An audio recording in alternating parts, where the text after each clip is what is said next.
Merhaba, bugünkü videonun konusu Starbucks psikolojisi. Şimdi Starbucks psikolojisi dememin sebebi bu markanın reklamını yapmak değil. Zaten öyle olsa reklam alamayız. Yani YouTube reklamları kapatır. Ama burada önemli olan şey Ekşi Sözlük'te gördüğüm bir konu. Dün Ekşi Sözlük'ü misafir etmiştik. Sonra onlar bizi etti. Şimdi ise Ekşi Sözlük'ten aldığım bir konuyu konuşmak istiyorum. Orada gördüm çünkü bir toplum psikolojisi bu.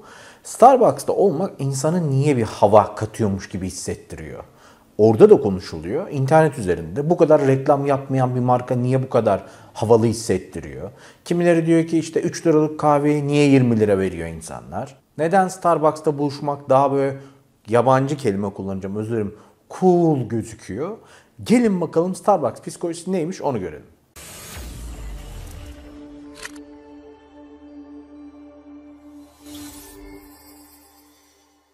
Hoş geldiniz. Starbucks'ta bulunmak, Starbucks'tan gidip bir kahve almak çoğu insan için normal bir şeydir. Yani yurt dışında özellikle yaşadıysan veya yurt dışında bulunduysan belli bir süre görürsün ki Starbucks'ta olmak, Starbucks'tan kahve almak herhangi bir kahveciden almakla aynı şey. Çünkü örneğin New York'ta Starbucks'tan 10 kat ismi kaliteli, çok kaliteli kahveler yapan yerler var. Starbucks orada biraz daha böyle ayaküstü kahve satan bir yere dönüyor.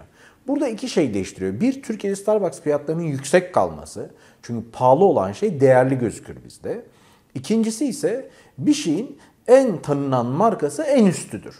Örneğin şu an dünyanın parasını verip yurt dışına para saçarak aldığımız bir marka var, iPhone. Maalesef alıyoruz. Keşke herkes almayı durdursa. Bir süre sonra da ikinci elini alsa Türkiye'yi kurtarır. Emin olun dış borcun bir kısmını böyle kapatırız. Ama neden iPhone alıyor? Çünkü bir yerde masaya koyduğu zaman daha üst bir marka yok. Yani iPhone'u en zirvede sanıyor. Her insanın olması gerekiyor. Kaliteli insanın ölçütü iPhone. Ya da Starbucks'ta kahve içmek. Bu geri kalmış toplumlarda, ikinci dünya, üçüncü dünya toplumlarında normal. Türkiye ne kadar dünyanın ilerisinde, ne kadar elit bir toplum, burasını siz aşağıda tartışırsınız. Ama bizim toplumumuzda maalesef Asya kültüründen gelen bir Avrupalı olamama ve aşağılık kompleksi var. Yani bir yabancı gördüğü zaman İngilizce konuştuğum mutlu olan, yurt dışına çıktığım bir havalara giren, yurt dışına giderken uçak biletini mutlaka Instagram'da paylaşan ezik bir ruhumuz var. Türk toplumuna hakaret etmiyorum. Bizde, bende, hepimizde aynı şey var. Dolayısıyla Starbucks'ta olduğu zaman bir havaya giriyor. Yani Starbucks'tayım. Bütün gün Starbucks'ta oturan insanlar var. İş görüşmesini Starbucks'ta yapan insanlar var. Nerede buluşalım? Starbucks'ta. Şimdi Starbucks pahalıdır zihniyetine bazı yerlerde karşıyım. Bazı yerlerde kabul ediyorum. Mesela Nişantaşı, Bebek gibi deniz gören pahalı bir yerde ya da Ankara, bu yaşadığınız il neresiyse pahalı bir yerde oturup bir şeyler konuşacaksanız Starbucks'ta bir tane eline küçücük kahve alıp böyle 3-5 liralık kenara sızıp yani en ucuzu hangisiyse artık 3-5 demeyeyim kenara sızıp ya da hiçbir şey almadan bir yerde oturduğunuz zaman kimse size bir şey demiyor. Bugün semt kahvesine git otur, kamufle olmaya çalış. Anında çay alır mısınız? Baba çaylar, oralet, tost, ye. Yani böyle Dijitürk'ten maç izlediğinde sürekli dayıyan kahveler gibi. Böyle bir kere gittim artık öldüm yani. Al iç beleşe oturma. Şimdi Starbucks gibi bir yere gittiğin zaman bunu yapmıyorlar. Çünkü dünya çapında sistemi öyle. Yani Hong Kong'da bile adamın birisi ölmüş akşam farkına varmışlar. Çünkü kanepede yatmasına kimse ses etmiyor normalde. Düşünebiliyor musun? Dolayısıyla bu rahatlık aslında bedava olabiliyor. Sen Starbucks'ta gidip bir şey içmek istiyorsan ve parasını ödüyorsan pahalı. İçme. Yani öğrenciler var. Ben Ataşehir'deyim. Ofisim de Ataşehir'de. Ataşehir'in üst tarafında ders çalışıyor öğrenciler. Kimse demiyor ki kalk aşağıdan bir şey al. Peki biz niye Starbucks'ı sanki elit bir markaymış gibi hissediyoruz? Aslında hiç de elit olmayan sıradan bir marka. Yani yurt dışına gittiğin zaman İtalya mesela daha yeni pes etti ama İtalya kahvenin babasıdır, doğuşudur. Espresso değil, espresso dünyayı tanıtmıştır. Bugün Starbucks'ta içtiğin her şeyi İtalya bulmuştur ve tanıtmıştır. Evet kahve Brezilya'dan gelmiştir bilmem ne falan ama bugün içtiğin Americano'lar niye hepsinin sonunda o var? Çünkü İtalyanların şaheseri bunlar. Ki ben kahve içmem. Bu arada bunu da söyleyeyim ben kahve kullanmıyorum. Yani ömrümde içtiğim kahve bir tane ya da iki tanedir. O da hani tadına bakmışımdır meraktan yurt dışında. Türkiye'de şu ana kadar bir Türk kahvesinin ucundan tutmuşluğum var o kadar. Ama kahve kültürü önemli. Sen şimdi eğer Americano'yu böyle çok havalı bir şey sanıyorsan böyle adını söylerken espresso'nun bir bardak su dökülmüş hali. Latte'ye süt köpüğü takıyorsun. Şimdi diğerlerin hepsi aslında temelde kahvenin formasyonu. Ama ben white chocolate mocha ice bilmem ne istiyorum dediğin zaman havalı oluyor. Starbucks'ta sıraya giren adamı görüyorum. Buralarını aslında Ekşi Sözlük'te de okudum, hoşuma gitti. Adam sırada beklerken ne söyleyeceğini sayıyor. Yani o kadar geriliyor ki. Ice chocolate blended mocha orta boy orta boy orta boy. Yani niye geriliyorsun arkadaşım bu kadar? Starbucks'a gitmek, Türk toplumunda bir ara yurt dışında yüzüne bakılmayan uggugugug ag denilen botlar vardı. Bizde yaz kış ayağından çıkarmazdı kimileri. Bazı görgüsüz zenginler terliğini giyip çarşıya gidiyordu, artık düşün. Kıçında pijama ama altta mutlaka ag bot. Yazın bot giyen insanlar vardı, artık leş gibi kokuyor ayakları. Muhtemelen. Fetiş değilim yani, bilemem. Ama şunu bilelim ki bir marka Türkiye'de takıldığı zaman takılıyor. Yani bir sezon, bir yıl gidiyor. Bu da Starbucks'ın aslında uzun vadeli olmasını açıklıyor. Çünkü Starbucks'ta adamın pijamayla gör, şaşırmıyorsun. Diyorsun ya Starbucks'ta. Sıra beklerken adam bir hava hissediyor. Yani ben diyor şuradan lolo alacağım. Lolo dışarıda 3 lira. Yani açma poğaçayı 12 liraya Starbucks'tan almak adama koymuyor. Ama birisi gördüğü zaman da bundan çekinmiyor. Niye? Bu Starbucks poğaçası. Bir de o nesneye şaşırma var. Yani bir kere gördüğü poğaçayı Starbucks'ın o camlı bölümünde görünce peynirli poğaça mı o?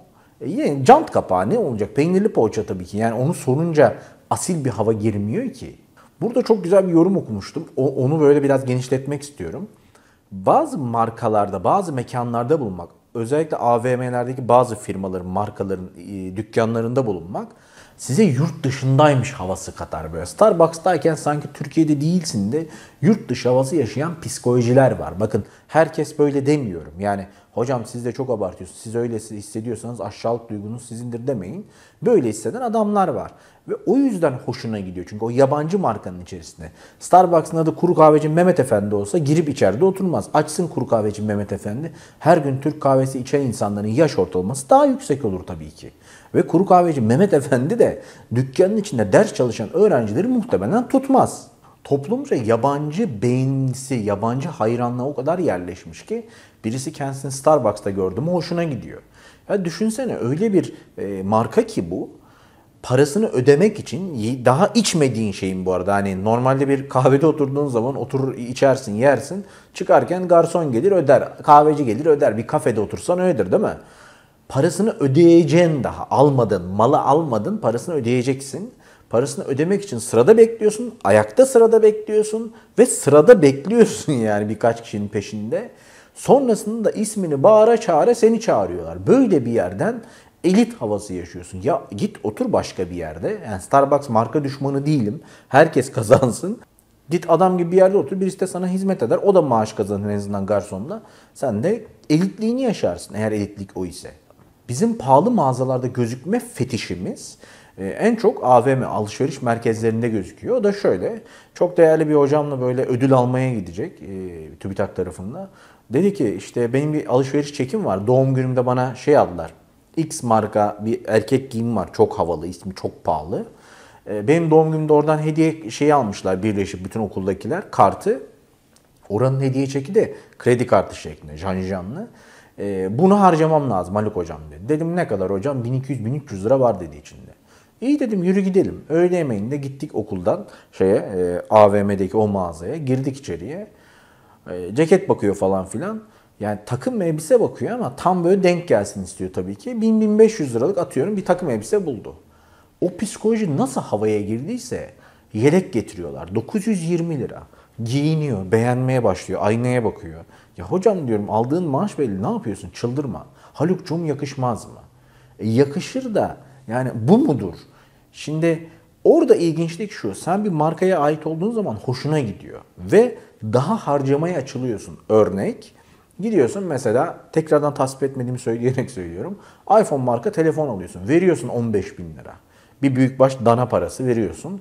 Ondan sonra diyor ki kılıf almayacak mısınız? Diyorsun ki ya bu kadar 15 bin lira verip telefon aldım. Kılıfı ne kadar? 283 lira, bir şey değil. Onu da alıyorsun. Bak hiç şaşırmıyorsun ve onu da alıyorsun.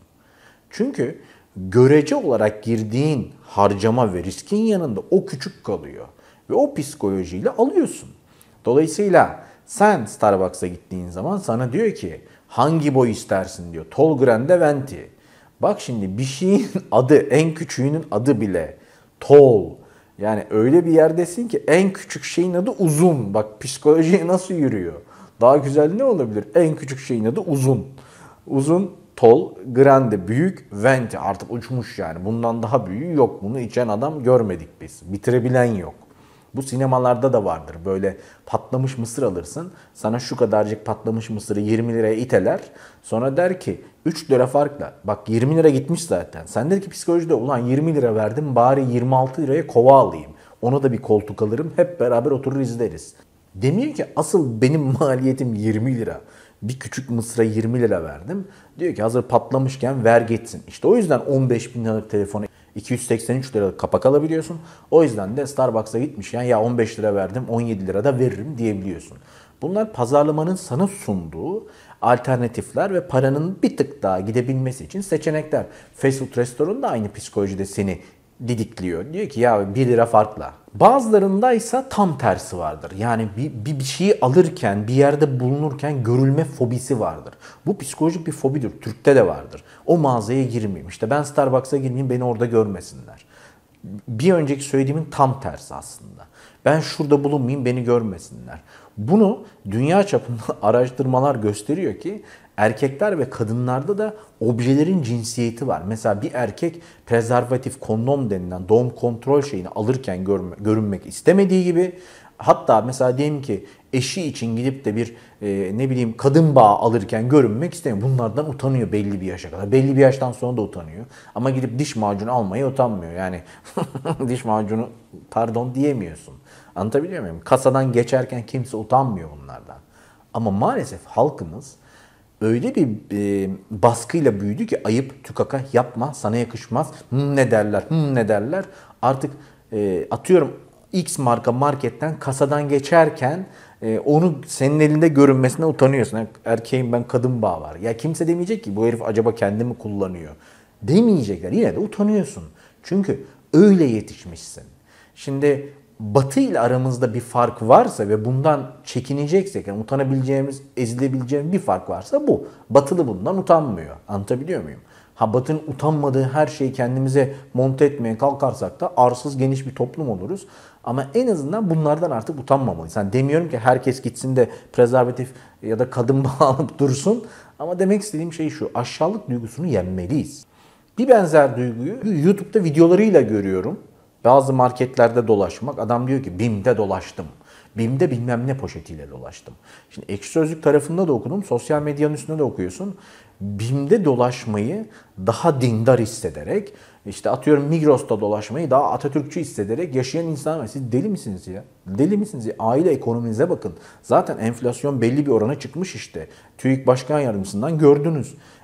Enflasyon bu durumdayken siz nasıl oluyor da orada burada, bırakın psikolojisini, aile bütçenize bakın, yaşadığınız paraya bakın Allah aşkına ya. Sonra Starbucks'ta sıradayken o çökelekli poğaça mı? O çökelekli poğaça 12 lira. Ben ondan istiyorum. İsteme çökelekli poğaçayı, çık dışarı 3 liraya simit ye 5 liraya. Ama yiyorsan da şikayet etme ya da bunun bir hava atma mekanizması olarak düşünme. Sen gidip de bir markette 3 liraya olan elmayı gidip öbür taraftan 9 liraya alıyorsan bundan şikayet etmeyeceksin. Ya da tadını çıkaracaksın artık. Çünkü Starbucks içerisinde bir de şeyi görüyorsun ya, elit insan ruhu. Yani böyle sırada bekleyenler birbirini hoşlanmaya, konuşmaya, muhabbet etmeye zorunlu hisseder. Aa çocuk mu? Sizin mi? Ne cins bu? Yani ne gerek var ki bu muhabbetlere? Sen neden o zaman bilmem ne de sıra beklerken yaşlıya yer vermiyorsun? Bu psikoloji Türk toplumunun bir araya gelmesinden, kişisel alan içerisine girmesinden çıkıyor. Asansörde sapıtan insanlar görüyorsun. Niye? Kişisel alan 1 metre ve asansörde o 1 metrenin içine insanlar giriyor. Nesne fetişi. Düşünebiliyor musun? Meta fetiş artık bu. Asansöre birisi biniyor, bu rahatsız oluyor. Diyor. O da bindi. Allah kahretsin onu. Lanet olmasın. Niye bindi bu? Hemen poposunu duvara dayıyor. Sanki 7 kat inene kadar tecavüze uğrayacak. Düğmelere basıyor, aynayla bakınıyor böyle. Biz 2 kişiyiz, onu döveriz. Böyle manyaklıklara niye giriyoruz? Çünkü insanlar insanların yanında olmayı maalesef okulda öğrenmiyor. Yani komünikasyon, iletişim becerisi okulda öğretilmiyor. Bunu öğretecek öğretmen de yok. Çünkü ona da kimse öğretmemiş. Onun derdi kurbanın bağırsağı, Van der Waals bağları, işte proton, nötron. Proton, nötron öğrettiğin adam Nikola Tesla mı? Değil. Elon Musk mı? Değil. Öyle öğrenci yetiştiremiyorsan bari en azından iletişim eksikliğini gider. Dolayısıyla o da iletişim eksikliğini bilmediği için giydiği markada, bak yok, ya da bulunduğu yerde, telefonunda, işte kahve içtiği mekanda sanıyor. Yan tarafta 7 liralık kahveyi gidip 15 lira içmeyi bir elitizm sanıyor. Burada şuna lafım yok. Yani gidip Starbucks'tan kahve içip sırf oranın kahvesini seven normal insanlar da var.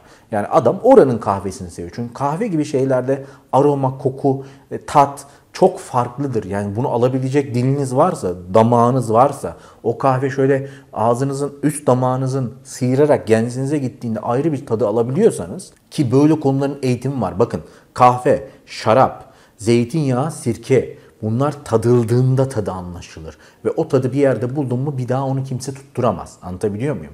Yani espresso değil. Espresso neden espresso? Çünkü adam 15 saniyede 90-95 derecenin içerisinden basınçla geçiriyor onu.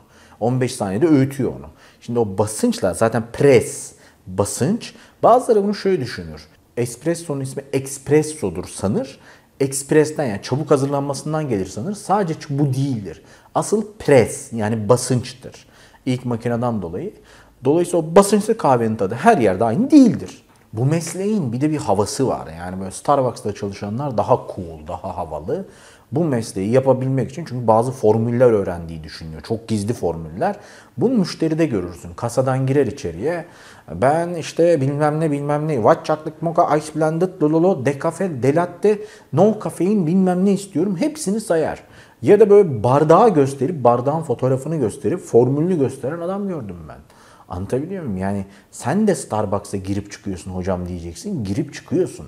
Çünkü bazen insanlar seninle orada buluşmak istiyor. Sen bir şey yiyip içsen de içmesen de orada buluşuyorsun. Ha, Starbucks'ta bugüne kadar bir çay içtim doğru düzgün. Onun dışında hiçbir şey içemedim. Onun dışında çay da yok zaten. Garip garip şeyler var. Ama yani o sırada beklerken havuçlu kek mi o diye şaşıran adama yok artık dana demek geliyor içinden. Anlatabiliyor muyum? O bir hava değil. Çünkü sıradayken veya kahvesini aldığında kendisine elit düşünen insanların o baristalara kötü davrandığını görüyorsun. Diyor ki, barmenden türemiştir barista İtalyanca'da bu arada. İsmi okunuyor işte, Melis Hanım diyorlar. Melis geliyor, alıyor, bir yudum alıyor. Bu benim istediğim formül değil. Sanki normalde baz eroinden yapıyorlardı afyondan. Klozet suyuna daldırıp çıkartıyorlar da bu çok özel bir formül. Ya iç ya da içme ama kötü davranmaya gerek yok. Baristalık da ayrı bir olaydır bu arada. Hani köşedeki kahveciye git, baristasın sen de, 4 yerinden tornavida ile deşer. Ama bak Starbucks'ın sayfasında barista aranıyor. Yani kahve yapıcı, pişirici aranmıyor. Barista ünvanı, dereceleri, yüksek derece barista, artık böyle şeyler var. Bu biraz kurumsal ve markalaşmadan geliyor. O lezzeti tutturabilsin diye herkes tabii ki, ama Türkiye'de bir Starbucks'ın yaptığı kahvenin diğeriyle aynı olmadığını söyleyenler var. Türkçenin en iyi bekçilerinden biriydi hayattayken Oktay Sinanoğlu, ki en büyük savaşı Bay Bay Türkçeyi okuyun demiştim hatırlarsanız. Yabancı dilden dilimize göçe karşıydı kelimelerin. Giriyor içeriye, bana bir buzlu white chocolate mocha. Tamam, bunun belki Türkçesi yoktur. Hani çok Türkçesini çeviremiyorsun. Yani beyaz bilmem neli bilmem ne diyemiyorsun ama aksan yapmaya çalışarak söyleyenler de komik oluyor. Yani sorsan ne aldın sen az önce? 2 shot kafeinsiz espresso ve yağsız süt demez. Diyemez. Çünkü içinde de zaten shot geçiyor. Türkçe yok yani karşında. 2 pompa koydular, bir de yağsız süt devirdiler üstüne diyemeyecek. Anlatabiliyor muyum? Starbucks'ta böyle masaya oturduğunda yandan boş kartonu alıp önüne koyan tipler gördüm ben. Adam artık yani psikolojisi o kadar kovulmaya hazır ki. İşte tüm bu Starbucks psikolojisinin sebebi Türklerin halen bir dünya insanı olmaya hazır olmaması maalesef. Biz niye bu kanalda yabancı dili avuç avuç bedava dağıtıyoruz? İngilizce öğrenin, işte efendime söyleyeyim Arapça öğrenin, Almanca öğrenin, Rusça öğrenin. Şimdi seneye Fransızca, İspanyolca geliyor, Çince geliyor inşallah. Bütün bu diller niye var? Dünya insanı olun. Bu kanal niye her telden video çekiyor?